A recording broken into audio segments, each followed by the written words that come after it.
Listo. Entonces vamos a continuar, estimados amigos y amigas, con la clase de hoy, que tiene que ver con el Renacimiento y la filosofía moderna.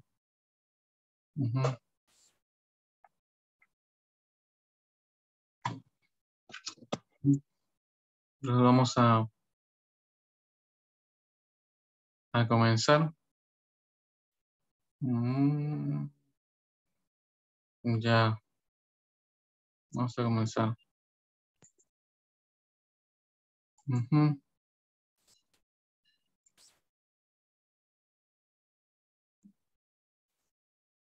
¿Me confirman si pueden ver la diapositiva, muchachos? Sí, ¿no?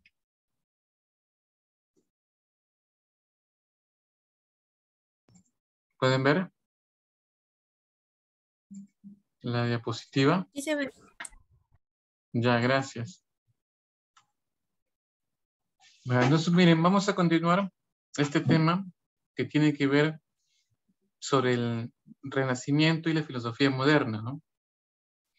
Y en este tema de... Me escuchan bien, ¿no? Porque parece que mi imagen está con retraso. Sí, Sí, ¿no? Sí, lo escucho, profesor. Ojalá que no nos falle Robistar. ¿Ya? Vamos a continuar entonces.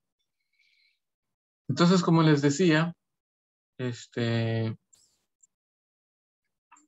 día vamos a ver el Renacimiento y lo que es la filosofía moderna, que es básicamente hablar, como se dan cuenta acá, del racionalismo y el empirismo, ¿no? De esta disputa que es importante, que es interesante para entender lo que viene, que es la filosofía de Immanuel Kant.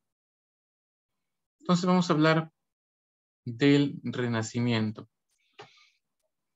El Renacimiento, como ustedes saben, por cultura general, por su curso de historia del colegio incluso, fue un movimiento cultural, artístico, humanístico, filosófico, científico, que se desarrolló desde inicios del siglo XV hasta el siglo XVI.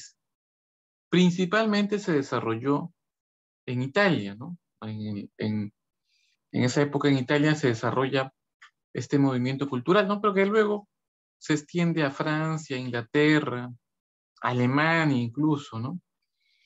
Pero miren, ¿cuál es el contexto del Renacimiento, no?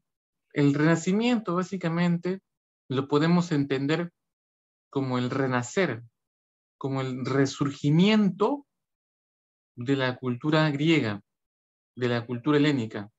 En otras palabras, en el Renacimiento resurge, renace otra vez la filosofía y la ciencia de los griegos, principalmente la filosofía y la ciencia de los griegos.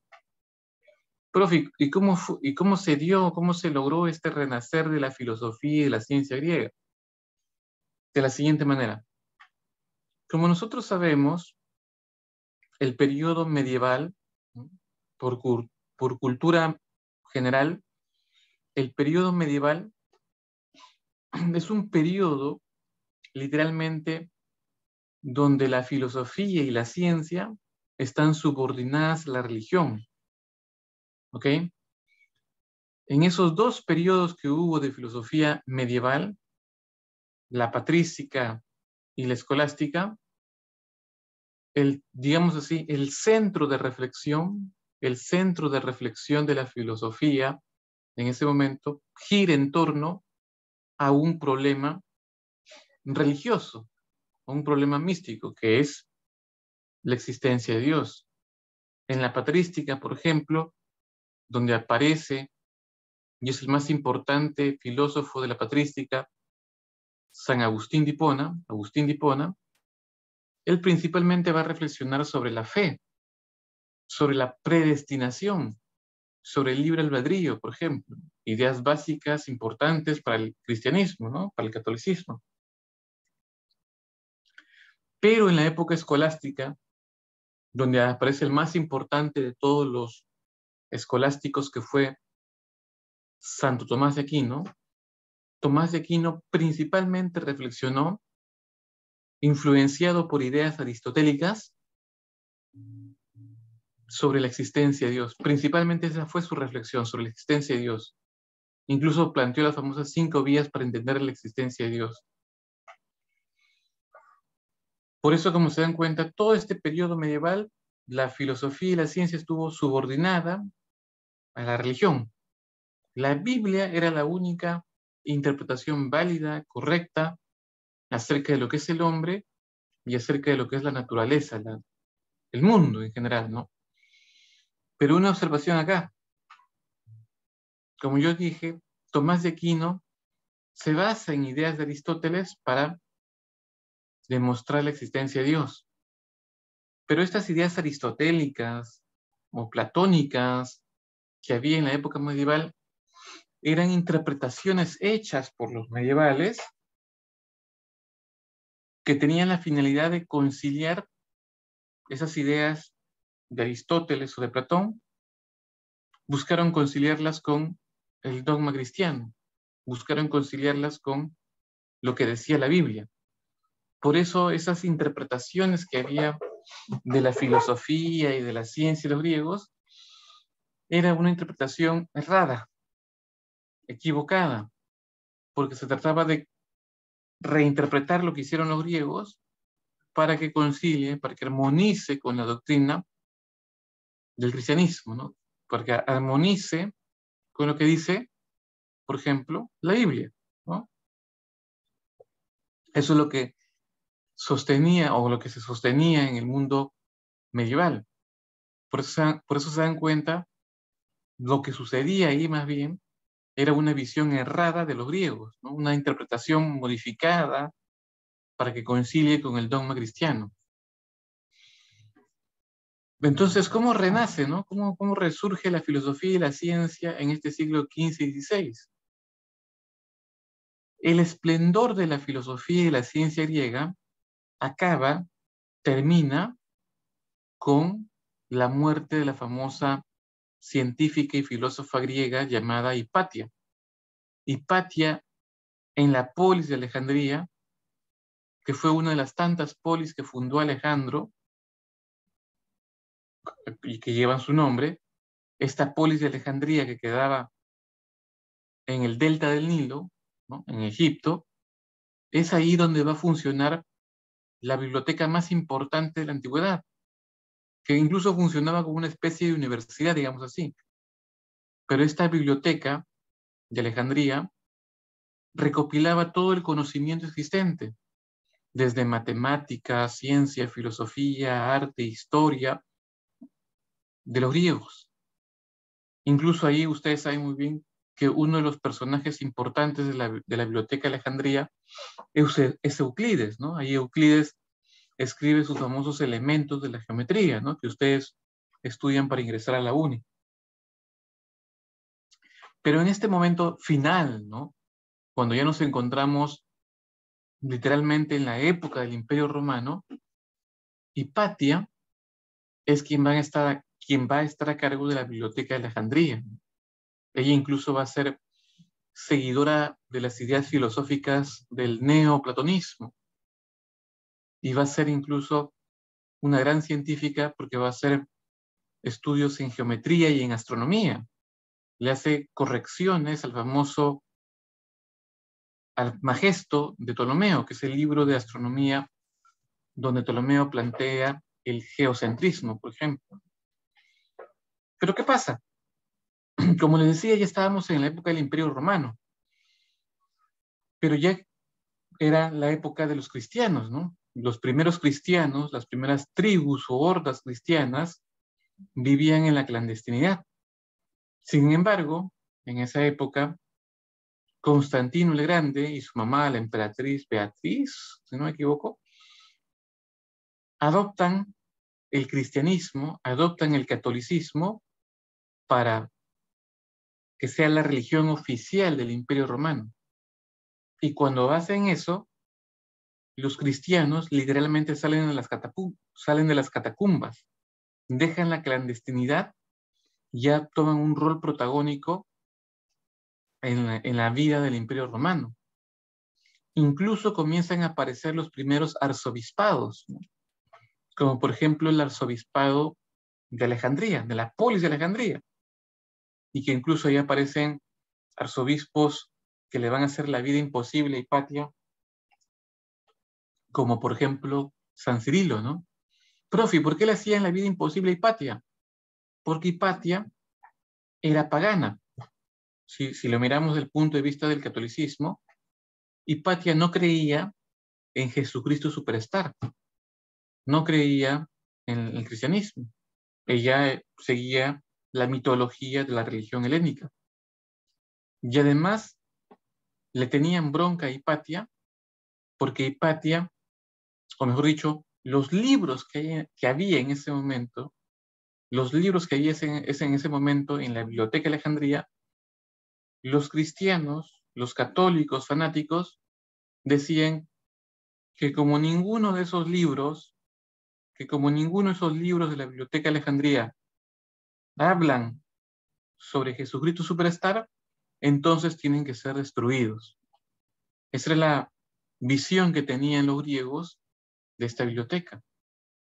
Pero claro, como la religión se volvió oficial, el cristianismo, y como les digo, aparecieron arzobispados ya en las polis griegas, y se hicieron mayoría los griegos, perdón, se hicieron mayoría los cristianos. Cuando eran mayoría los cristianos, comenzaron a perseguir, a hostigar a los griegos paganos. Comenzaron a hostigar y a perseguir a todos los griegos paganos que desarrollaban filosofía y ciencia. Muchos de ellos comenzaron a huir de la polis de Alejandría. Comenzaron a refugiarse en polis como, por ejemplo, en Atenas, ¿no? Donde todavía seguía funcionando la famosa Academia de Platón. Obviamente que Platón ya estaba remuerto para esa época, pero eran sus discípulos quienes seguían al mando de esta famosa academia. Otros griegos paganos que desarrollaron la filosofía y la ciencia en esa época terminaron huyendo y radicando en la famosa polis de Bizancio. La famosa polis de Bizancio luego va a recibir el famoso nombre de Constantinopla, ¿no? Ahora es el nombre de Estambul, ¿no? La capital de Turquía. Pero Hipatia no va a huir.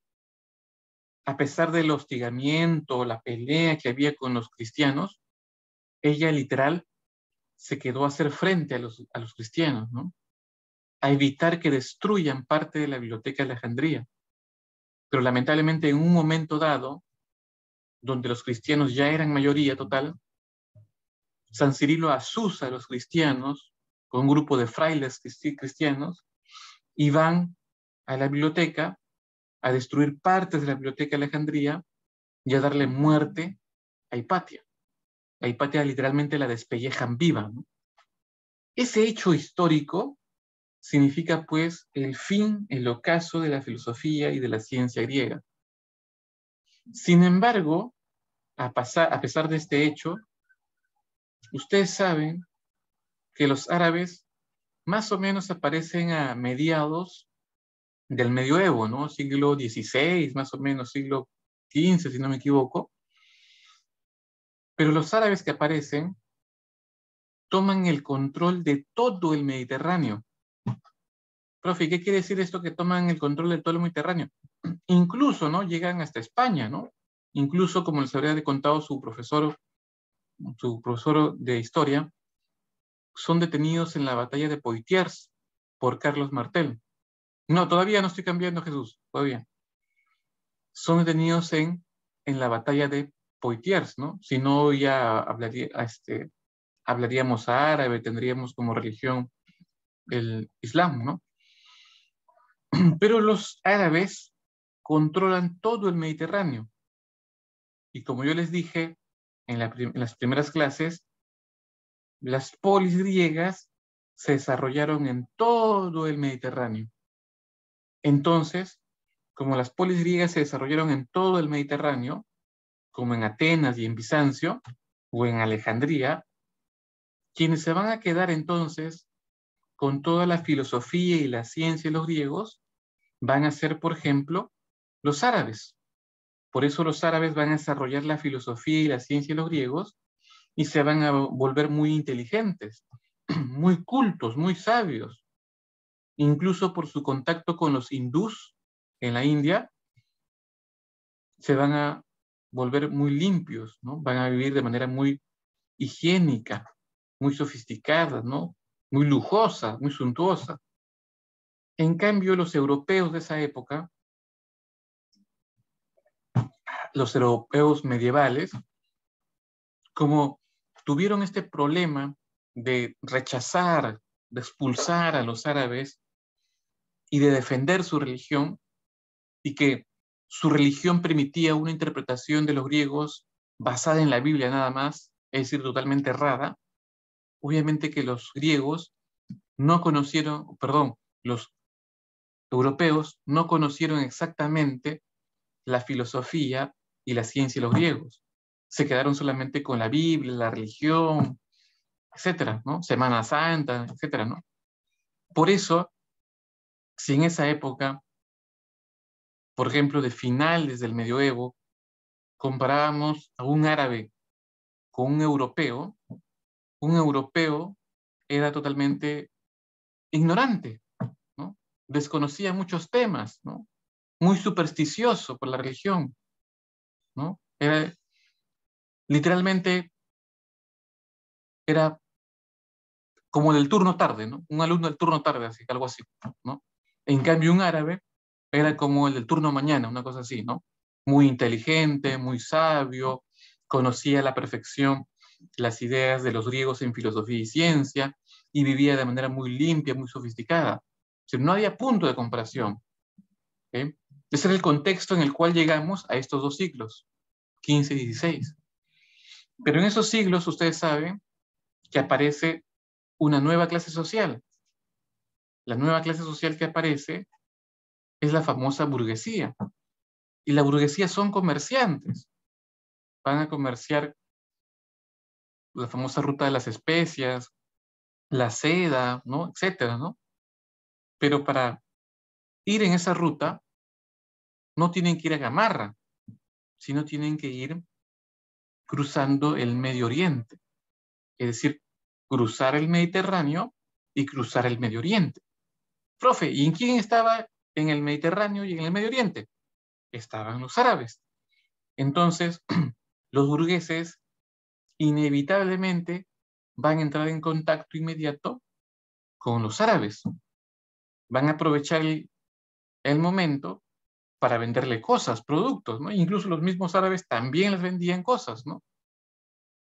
Pero en ese momento comercial de que se vendían cosas y había que pagar, los burgueses se quedaron muy sorprendidos porque los árabes calculaban muy rápido el precio, la cantidad que tenían que pagar. Lo hacían mucho más rápido. Los burgueses parecían alumnos del turno tarde, ¿no? No sabían, se demoraban, se enredaban, etc. ¿Y por qué se debía a eso, profe? Porque los burgueses europeos medievales usaban el famoso sistema de numeración romano. El famoso sistema de numeración romano son palos, ¿no? Como BX, B chica, etcétera, ¿no?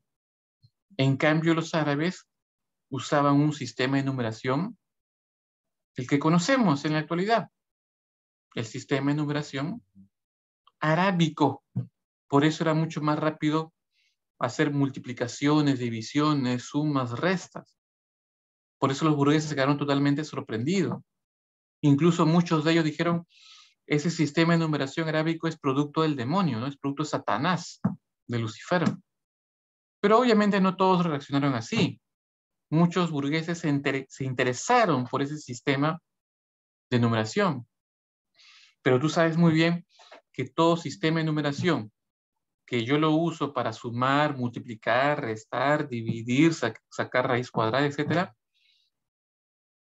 esas operaciones tienen que ver básicamente con la álgebra y con la aritmética, es decir, ciencia matemática. Por eso los burgueses, cuando descubren ese sistema de numeración, se interesan por conocer toda la ciencia matemática, el álgebra, la aritmética que los árabes desarrollaban. Y esa ciencia matemática que los árabes desarrollaban no era otra cosa que la ciencia matemática de los griegos, ¿no? De esa manera es como los burgueses redescubren la filosofía y la ciencia de los griegos mediante los árabes. Y eso lo llevan a Europa. Y a Europa le van a entregar eso a la plebe, a la chusma, a nosotros, el pueblo, como dice el tío Peter. No, el pueblo que siga con religión, con su Semana Santa, con su Navidad, con su Nochebuena, etcétera, ¿no? Eso lo llevaron y lo mostraron a los reyes y a los papas. Los reyes, los papas se dieron cuenta que ese conocimiento era muy valioso y que había que estudiarlo, pero no lo iban a estudiar en la calle, ¿no? Sino agarraron y para eso crearon las primeras universidades en Europa. Las primeras universidades que aparecen en Europa tienen esta finalidad: poder estudiar el conocimiento científico y filosófico de los griegos. ¿Y ahí quién van a estudiar? Los hijos de los burgueses, los hijos de los reyes, los hijos de los papas, ¿no? Porque estamos en la época del famoso Papa Borgia, ¿no? Que tenía hijos, hijas, esposas, amantes, hacían orgías, se emborrachaban. Era un antro el Vaticano en esa época, ¿no? Y ahí en esas universidades europeas, por ejemplo, italianas, es donde va a aparecer, por ejemplo, en la Universidad de Padua, es donde va a aparecer Galileo. Y Galileo va a entrar en contacto con ese conocimiento filosófico y científico de los griegos. Y lo va a comenzar a estudiar. Y va a tratar de comprobar ese conocimiento. Porque Galileo se da cuenta, por sentido común, si estas interpretaciones que nos habían dado los medievales sobre los griegos estaban erradas, porque buscaban conciliarlo con el dogma cristiano, este conocimiento que han traído los burgueses de los árabes, que es la filosofía y la ciencia de los griegos, pues se ve muy buena, ¿no? Se ve muy chévere. Entonces hay que comprobarlo, hay que verificarlo. Y la manera que él usó para poder comprobar ese conocimiento fue de manera experimental, de manera totalmente experimental. Hace más hincapié en el experimento que en la demostración racional como hacían los árabes. Por eso, eso mismo también se dio con Copérnico en Polonia, ¿no? Copérnico, que sería el Lewandowski de la astronomía, se dio cuenta que el conocimiento medieval, interpretado por el dogma cristiano, que defendía el famoso geocentrismo, pues entonces él duda, ¿no? Ese conocimiento no debe estar correcto. O sea, acá me está llegando información de los griegos en su propio idioma, en el griego clásico. Entonces agarra, experimenta, se da cuenta que el geocentrismo estaba mal y plantea su famoso heliocentrismo, ¿no? Y hay un, y lo hecho con Galileo, hay todo un cambio de visión de la realidad. Incluso Galileo agarra y comienza a probar toda la física que planteaba, por ejemplo, Aristóteles. Si tú le preguntas a tu profesor de física, ¿cuál es el primer tratado de física? El primer tratado de física es el Tratado de Física de Aristóteles, donde hablaba sobre el espacio, el tiempo y el movimiento, sobre todo. Pero claro, era una visión de la física totalmente especulativa, como dirían los científicos en la actualidad. Pero ese conocimiento, Galileo lo pone a prueba. Se quiere comprobar si es cierto, ¿no? Porque ya no confía porque se dieron cuenta que los medievales le dieron cosas erradas. Entonces, él demuestra la siguiente idea. Aristóteles, por ejemplo, en su tratado de física, pensaba de manera errada que si yo soltaba dos cuerpos, uno más pesado que el otro, el cuerpo más pesado caía más rápido. Su sentido común le decía eso. Pero Galileo dijo, no, voy a comprobarlo. ¿Y a dónde se subió? A la famosa Torre de Pisa y soltó dos balas de cañón de diferente peso. Y cuando las suelta al mismo tiempo, se da cuenta que ambas caen al mismo tiempo. ¿Y eso por qué? porque en este tipo de movimiento de caída libre no interesa el peso o la masa de este tipo de cuerpos. Entonces se dan cuenta que él con experimentos está probando este conocimiento que han encontrado de los griegos. Y esa experimentación, que va a ser muy común en Galileo, en Copérnico, en Leonardo da Vinci, que fue un gran inventor en esta época, en el mismo Francis Bacon, esa experimentación va a ser la base de la famosa ciencia moderna, la famosa base de la ciencia moderna, donde el experimento va a ser lo fundamental para hacer las demostraciones, ¿no? Y en ese contexto es donde ya nos pasamos al siguiente siglo, que es el siglo de la modernidad, ¿no? Siglo XVII. Y en este siglo XVII se dan cuenta que surge inevitablemente este problema filosófico del origen del conocimiento, es decir, ¿cuál es el criterio seguro para obtener conocimiento? Si es mi razón o mi experiencia. ¿Por qué, profe? Porque estaban los filósofos, los científicos de la modernidad, estaban en la disyuntiva. Los medievales nos dieron conocimiento errado de los griegos por querer conciliarlo, armonizarlo con el dogma cristiano. Pero este conocimiento que hemos traído de los árabes, que es de los griegos, me dice todo lo contrario. Entonces, hay que buscar un criterio para verificar ese conocimiento, para comprobar ese conocimiento. Por eso, filosóficamente, surge en la modernidad este problema del origen del conocimiento, y que es una disputa entre dos bandos. ¿Cuáles son esos bandos? ¿Trinchera norte y comando sur? No, el racionalismo y el empirismo, que incluso Immanuel Kant lo va a solucionar. En el grupo de los racionalistas encontramos a todos estos filósofos como Descartes, Spinoza, Leibniz, que sostienen que el principio del conocimiento es la razón. Pero, por ejemplo, si tú lees la diapositiva o tú buscas en Internet, tanto Descartes, Spinoza como Leibniz, además de filósofos, son matemáticos. Profe, ¿y por qué Descartes, Spinoza y Leibniz, además de filósofos, eran matemáticos? ¿Querían ingresar a la uni? ¿Querían ser primer puesto cómputo general en la uni? ¿O querían ser profesores de matemática en la CEPRUNI? No, porque cuando Galileo está haciendo todo este proceso de experimentación, ¿no?, de comprobar el conocimiento griego con experimentos, Galileo se da cuenta, y eso lo escribe en su famoso libro Los diálogos acerca de los dos máximos sistemas del mundo, se da cuenta Galileo que todas las cosas que hay, que existen en la naturaleza, tienen forma geométrica.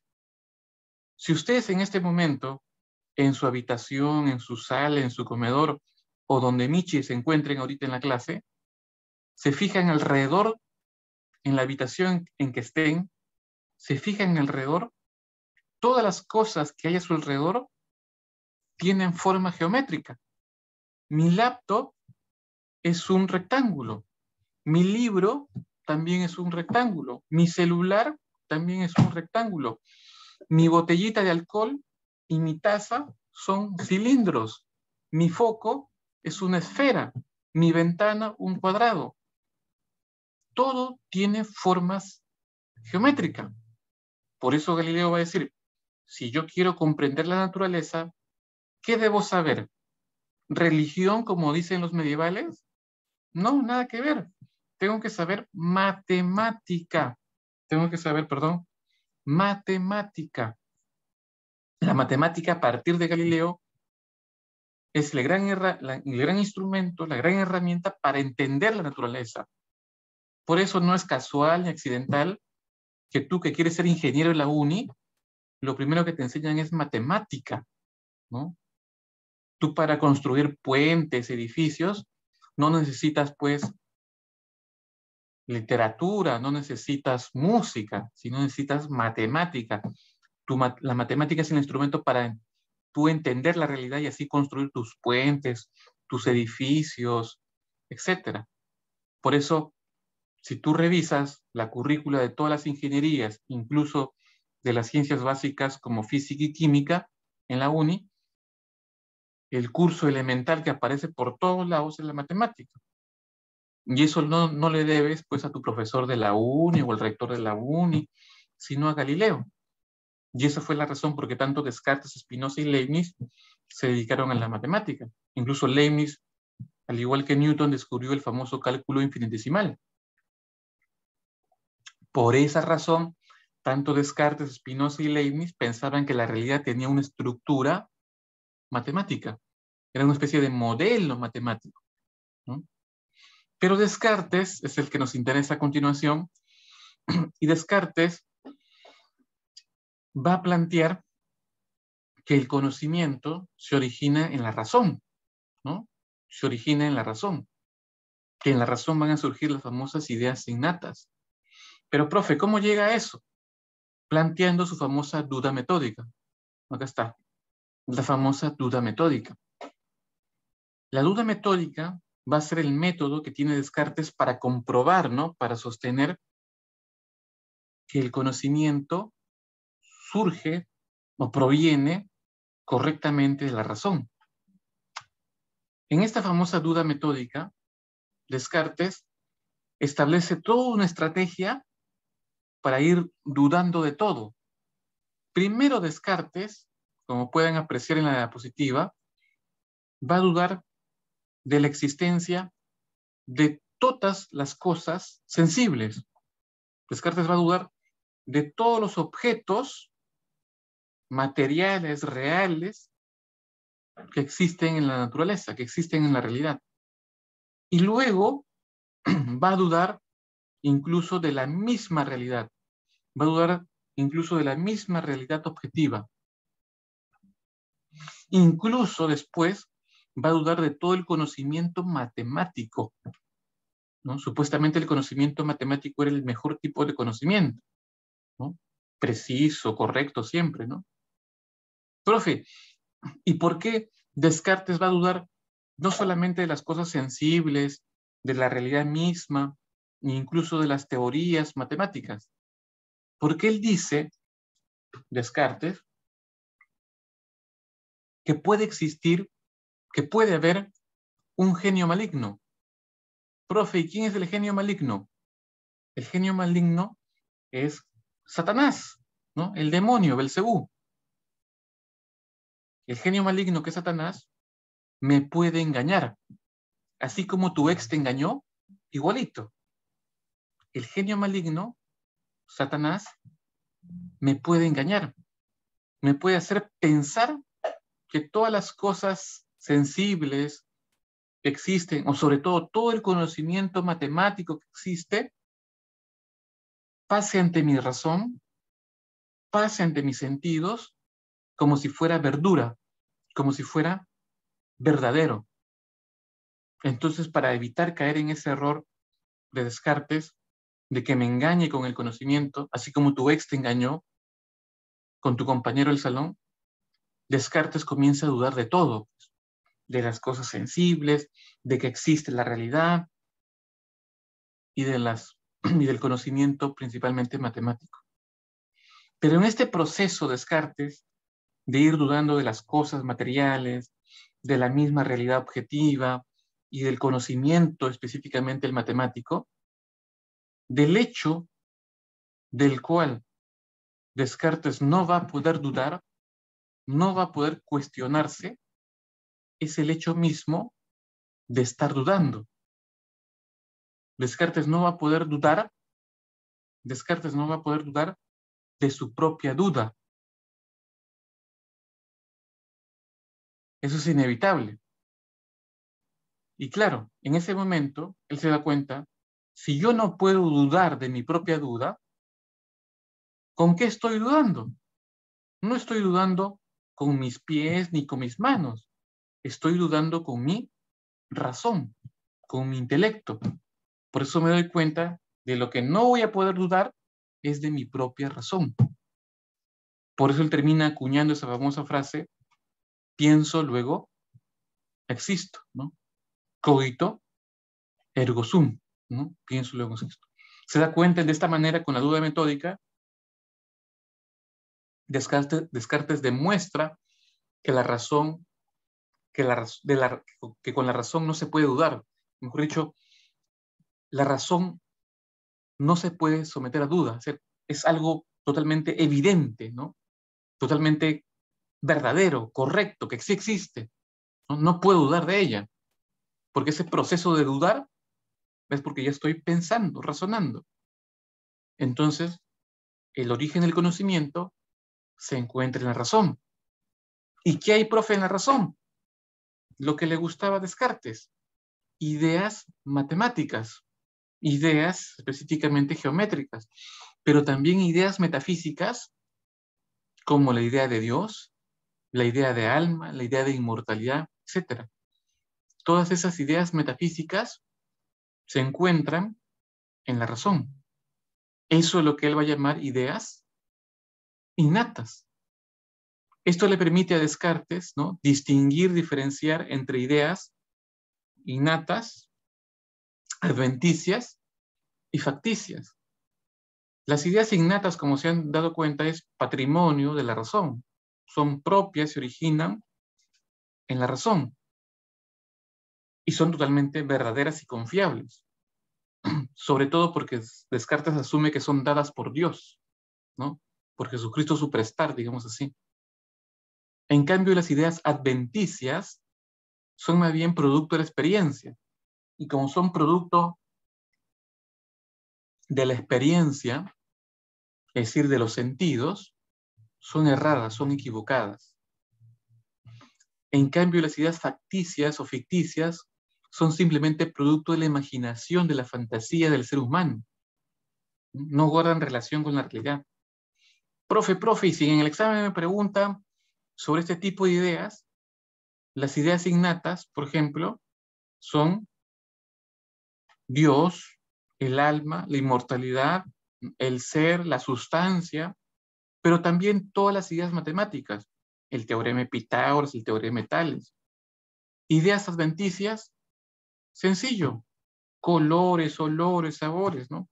Que yo diga, mi libro es de color verde, mi puerta es de color marrón, mi cortina es de color azul, etcétera, etcétera, ¿no? Esas son ideas adventicias. Y ideas facticias es lo que yo imagino en mi mente, que no guarda relación con la realidad. Por ejemplo, yo puedo imaginar que estoy chapando con la profesora de literatura, ¿no? O que estoy chapando con la profesora de RB. Esa es una idea facticia, producto de mi imaginación, de mi fantasía. O cualquier personaje literario, ¿no? Lolita de Nabokov, El Quijote de la Mancha. Ahí está. Los famosos cómics, ¿no? Ahora que fui a ver Batman con la profesora de literatura, Batman, Superman, Spider-Man, Iron Man, son personajes de la imaginación del ser humano, ¿no? Que no guardan relación con la realidad. Esas son ideas facticias o ficticias. ¿Ok? Eso es lo que planteó, en este caso, Descartes. Vamos ahora con el famoso empirismo, ¿no? El empirismo es la posición, pues, opuesta al racionalismo y va a estar liderada por Locke, Berkeley y David Hume, ¿no? Y John Locke, por ejemplo, va a sostener que no es la razón el principio o el origen del conocimiento, sino es más bien la experiencia. Él asume, John Locke, que la razón del hombre, John Locke asume que la razón del hombre, así como su razón de ustedes el domingo en el examen, va a estar vacía, como una hoja en blanco, ¿no? Es decir, una famosa tabula rasa. John Locke, Berkeley y Hume, sobre todo John Locke, asumen, digamos así, como diría Kant, a priori, que la razón humana nace vacía, ¿no? Como una hoja en blanco, ¿no? Una famosa tabula rasa. son más bien los sentidos que cuando experimentan las cosas, que cuando experimentan los objetos, van recopilando información, sensaciones, como diría John Locke, y esas sensaciones se van a ir a acumular en mi razón, y así va a surgir el conocimiento. Pero se dan cuenta que el origen del conocimiento para John Locke y todos los empiristas se fundamenta en la experiencia, ¿no? En lo que John Locke llamaba sensaciones. Pero Hume a esas sensaciones no lo llama así, sino Hume lo llama impresiones, ¿no? En ese famoso tratado sobre la naturaleza humana, Hume afirma que el conocimiento surge, que con el conocimiento surgen o que mejor dicho, el conocimiento surge en la experiencia, pero es producto de las impresiones, ¿no? Esas impresiones van a ir a la mente del sujeto, esas impresiones van a ir a la razón del sujeto, y ahí se van a formar las famosas ideas. Pero él dice, básicamente, incluso hace una distinción, no sé si está por acá, vamos a ver si lo ha puesto, sí, acá lo ha puesto la coordinadora. Hume va a decir que el conocimiento comienza en la experiencia, pero ese conocimiento que comienza en la experiencia, yo tranquilamente lo puedo percibir, ¿no? Por eso él va a hablar de percepciones. Esa experiencia se da mediante la percepción. En esa experiencia surgen, por ende, percepciones. Y él dice que son de dos tipos, las impresiones como tal y las ideas. Pero este dato no lo olvides para entender la crítica que hace Hume y para entender la próxima clase, o de acá a 2 semanas, a Kant. Para David Hume, las percepciones importantes son las impresiones y las ideas. Obviamente que las impresiones son más intensas, más fuertes, más vivaces. En cambio, las ideas son como la evocación, ¿no?, de las impresiones. Y 2, no olvides nunca esto, las impresiones siempre, siempre, siempre van a formar ideas. Las impresiones siempre van a formar ideas. Nunca lo olvides, impresiones siempre forman ideas. Por eso, si no hay impresiones, no puede haber ideas. Ahora, David Hume acá también hace una distinción entre las mismas impresiones y las mismas ideas. Las impresiones van a ser de dos tipos, de sensación y de reflexión. Profe, ¿cuáles son esas impresiones de sensación? Para Hume, esas impresiones de sensación son aquellas sensaciones que nosotros podemos captar en la experiencia directa, inmediata, ¿no? Cuando yo salgo a la calle, cuando yo salgo a la calle y veo un carro y digo ese carro es de color azul o ese carro es de color rojo, o yo digo que el firmamento o el cielo es de color celeste, o yo digo que el atardecer es de color amarillo, esa es una sensación, es una impresión inmediata, directa con los sentidos. Pero las impresiones de reflexión son todo aquello que yo experimento dentro de mí, ¿no? Como mis emociones, mis pasiones, ¿no? Por eso cuando yo la vi a la profesora de literatura, sentí mucho deseo, ¿no? Mucho placer por ella, ¿no? Mucho deseo, en muchas emociones por la profesora, ¿no? Muchas pasiones por ella. Eso es una impresión de reflexión, ¿no? Lo que tiene que ver con mi aspecto, para que me entiendan, psicológico, ¿no? Es decir, con la impresión que yo puedo recibir o tener en mi ámbito psicológico, ¿no? Emociones, sentimientos, deseos, pasiones, etc. En cambio, las ideas pueden ser de recuerdo o de imaginación. Las ideas de recuerdo son las ideas que nosotros recordamos del pasado. Por ejemplo, ¿te acuerdas el siglo pasado cuando no ingresaste por la CEPRE, ni tampoco ingresaste por el examen presencial en la uni?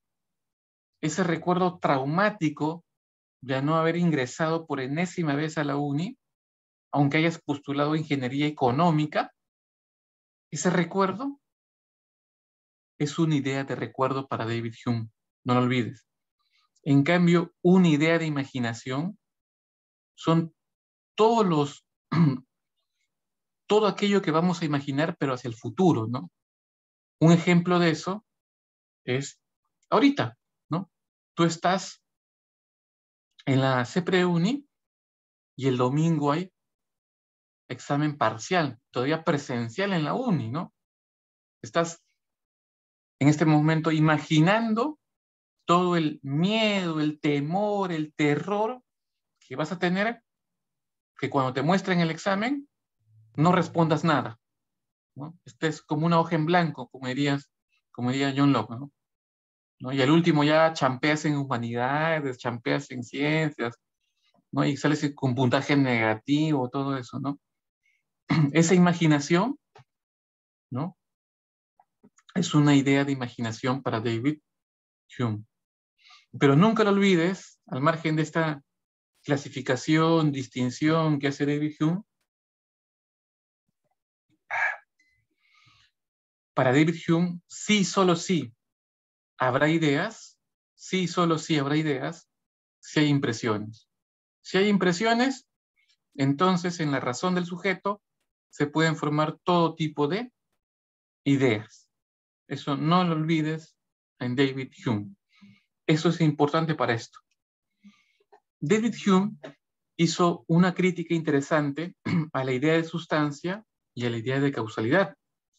Tú sabes que la idea de sustancia es una idea metafísica propia de la filosofía de Aristóteles, y en cambio la idea de causalidad es el famoso principio de causalidad de la ciencia moderna, ¿no? Que Newton lo desarrolló mucho, ¿no? Eso de la ley de acción y reacción, ¿se acuerdan? ¿No? Entonces, pues, hasta la gente del turno tarde lo sabe eso, ¿no? Entonces, miren, como la idea central de Hume es, si hay impresiones, entonces hay ideas. A ver, un ratito, me disculpa, voy a conectar la laptop, se me va a apagar la computadora, un ratito, no se vayan.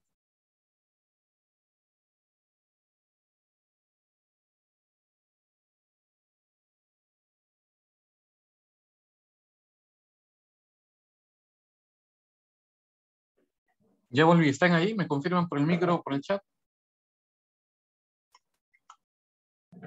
¿Están ahí? ¿Me escuchan? ¿Sí? ¿Me escuchan? Ya, chévere, gracias. Entonces, miren, como para Hume, sí, solo sí habrá ideas, si hay impresiones, con ese esquema, él refuta la idea de sustancia y la idea de causalidad. La idea de sustancia, como les he dicho en Aristóteles, es aquello que va a distinguir a un objeto de cualquier otro objeto. Por eso, si yo tengo este arbolito, ¿su sustancia cuál es? La forma del arbolito.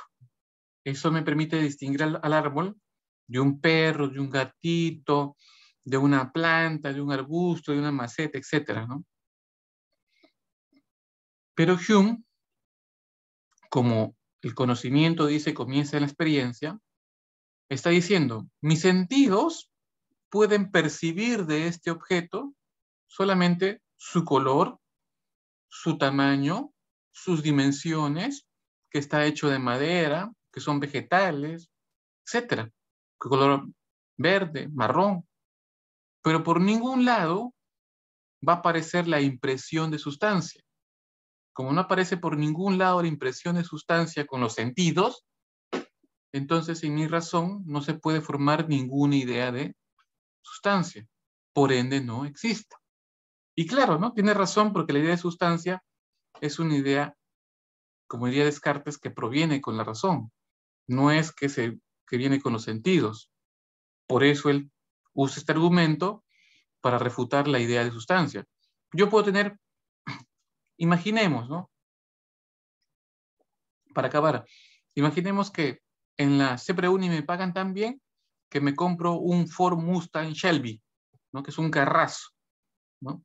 Entonces, cuando yo veo mi carro, un Ford Mustang Shelby, las impresiones que van a surgir con mis sentidos va a ser su color azul, el color blanco, color negro las llantas, que está hecho de metal, de plástico, de aluminio, de cuero, que tiene pintura, clavos, tornillos, qué sé yo. Esas son las impresiones que yo puedo sacar, percibir con mis sentidos. Pero la impresión de sustancia no va a haber, pues, ¿no? Porque no es una idea que venga con la experiencia.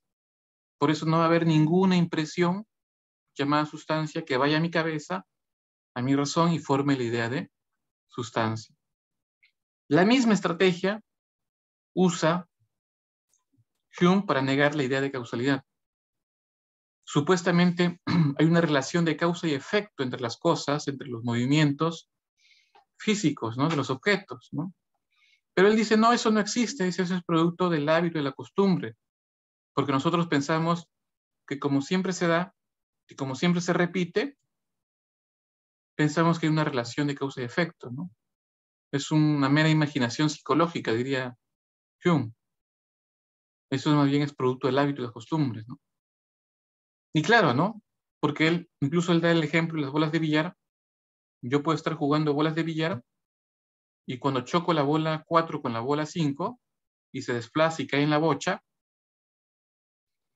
las impresiones que yo puedo recoger, si soy David Hume, es el tamaño, la forma, el color de las bolas de billar, ¿no? Que están hechas de plástico, las bolas de billar, el desplazamiento, todo eso, ¿no? Pero el principio de causalidad no lo va a poder recoger de ahí, pues, ¿no? Porque es una idea también que proviene con la razón. No puede formarse en ningún tipo de impresión. Por eso él termina diciendo que como no va a haber ninguna impresión de causa y efecto, por ende no va a haber en la mente del sujeto, en la razón del sujeto, una idea de causa y efecto, ¿no? Y así termina negando este famoso principio de la causalidad, que como se dan cuenta en este caso, pues se equivoca, ¿no? Acá sí mete la pata, pues, David Hume, ¿no? De reducir esto solamente a que es producto del hábito o de la costumbre, ¿no? A una mera idea psicológica, ¿no? Ahí se equivocó nuestro amigo David Hume. Bueno, eso es todo, muchachos. Como siempre, llegando con las justas. Vamos a dejar de compartir para darles las claves. A ver, apuntan. Claves del libro. 1, enano, 1 enano, 1 enano. 2 avión, 2 avión, 2 avión. 3 casa, 3 casa. 4 dedo, 4 dedo, 4 dedo. 5 beso, 5 beso. 6 beso, 6 beso. 7 enano, 7 enano. 8 avión, 8 avión. 9 beso, 9 beso. Y 10 avión, y 10 avión. Bueno, muchachos, eso es todo. No sé si hay alguna pregunta, duda, trauma. Bueno, en el parcial dice que viene humanidades, ¿no? Pero no va a venir filo, si no me equivoco. No, no va a haber filo. No, ya filo más adelante ya. Bueno, entonces si no hay ninguna duda, pregunta, trauma, voy a detener la grabación. ¿Mm?